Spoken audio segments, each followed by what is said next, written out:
Assalamualaikum warahmatullahi wabarakatuh. Halo teman-teman, apa kabar semuanya? Saya harap semuanya baik-baik saja ya. Sebelum itu, izinkan saya memperkenalkan kelompok kami, yaitu kelompok 3 yang terdiri dari Bunga Valencia Fernanda dengan nomor NIM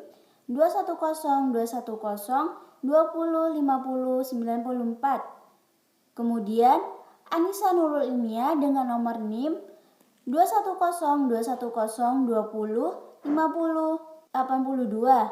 Kelompok 3 akan mempresentasikan tentang istilah pendidik PAUD. Pendidik adalah tenaga pengajar yang tugas utamanya bertanggung jawab dalam mendidik, mengajar, mengasuh, membimbing, mengarahkan, melatih, menilai, dan mengevaluasi peserta didik dengan ketentuan memiliki syarat sudah lulus kualifikasi dan memiliki kompetensi.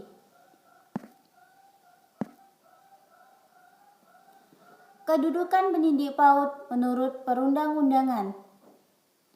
Menurut Undang-Undang Republik Indonesia Nomor 14 Tahun 2005 tentang guru dan dosen pada pasal 2 ayat 1 disebutkan bahwa guru mempunyai kedudukan sebagai tenaga profesional pada jenjang pendidikan dasar, pendidikan menengah, dan pendidikan usia dini pada jalur pendidik formal yang diangkat sesuai peraturan perundang-undangan.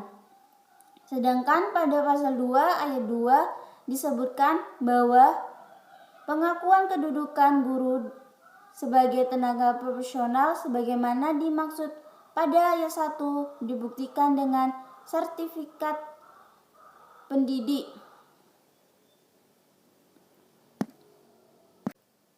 Kompetensi pendidik PAUD dapat diartikan sebagai kemampuan seorang pendidik dalam melaksanakan tugas profesi keguruan dan penuh tanggung jawab dan dikasih untuk dengan sarana penunjang berupa bakat pengetahuan yang dimilikinya. Kompetensi pendidik PAUD diantaranya 1. Kompetensi pedagonik, pemahaman terhadap peserta didik, perancangan dan pelaksanaan pembelajaran, evaluasi hasil belajar, dan pengembangan peserta didik untuk mengaktualisasikan sebagai potensi yang dimilikinya. 2. Kompetensi kepribadian, kemampuan personal yang mencerminkan kepribadian yang mantap, stabil, dewasa, arif, dan berwibawa, menjadi teladan bagi peserta pendidik, dan berakhlak mulia. 3. Kompetensi sosial, kemampuan pendidik untuk berkomunikasi dan bergaul secara efektif dengan peserta didik, sesama pendidik, tenaga kependidikan, orang tua atau wali, peserta didik, dan masyarakat sekitar. 4.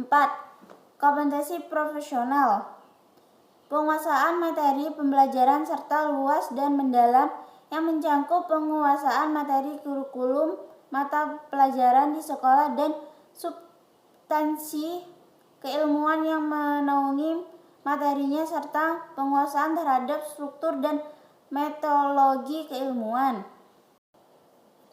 Peran guru PAUD. Guru sebagai perencana menentukan alternatif yang terkait dengan kebutuhan beraktivitas. Guru sebagai inisiator. Guru dapat menjadi pembuka gagasan atau inisiatif dalam mendidik, lanjuti, atau memulai kegiatan. Guru sebagai fasilitator. Guru berkewajiban memberi kemudahan dan keleluasaan terhadap anak untuk melakukan kreativitas, memenuhi kebutuhan, serta menyediakan waktu untuk beraktivitas. Guru sebagai observer, mengamati aktivitas anak, dapat berupa pengamatan intensitas maupun kesulitan anak.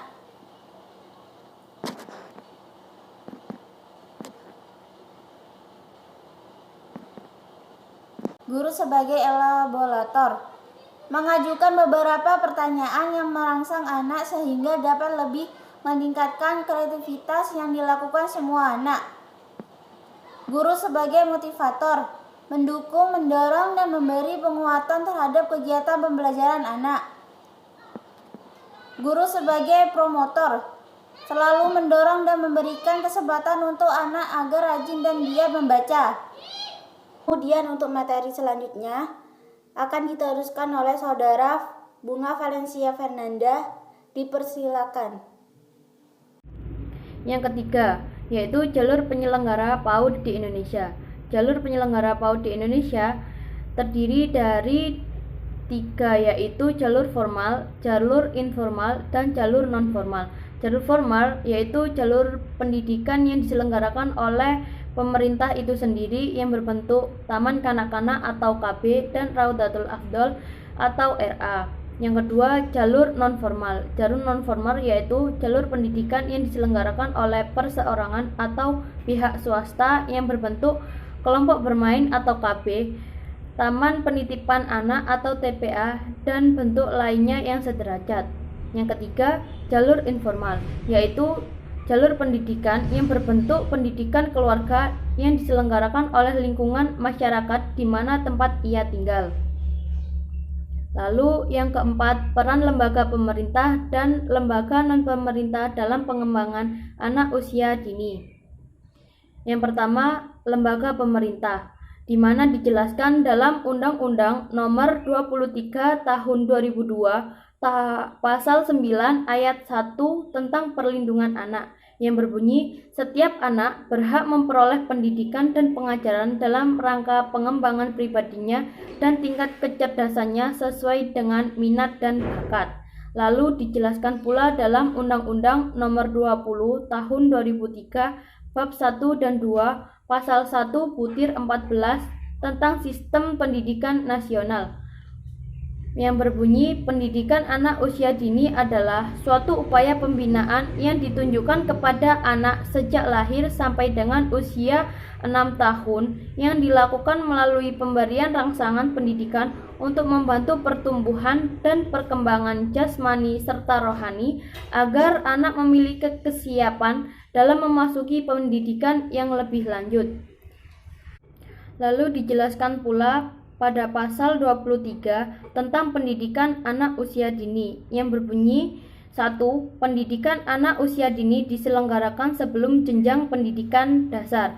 Yang kedua, pendidikan usia dini dapat diselenggarakan melalui jalur formal, jalur informal, dan jalur non-formal. Yang kedua, ada lembaga non-pemerintah. Dijelaskan pula pada pasal 8 tentang hak dan kewajiban masyarakat dalam dunia pendidikan, yang berbunyi, masyarakat berhak berperan serta dalam perencanaan, pelaksanaan, pengawasan, dan evaluasi program pendidikan. Lalu dijelaskan juga pada pasal 9 yang berbunyi, masyarakat berkewajiban memberi dukungan sumber daya dalam penyelenggaraan pendidikan.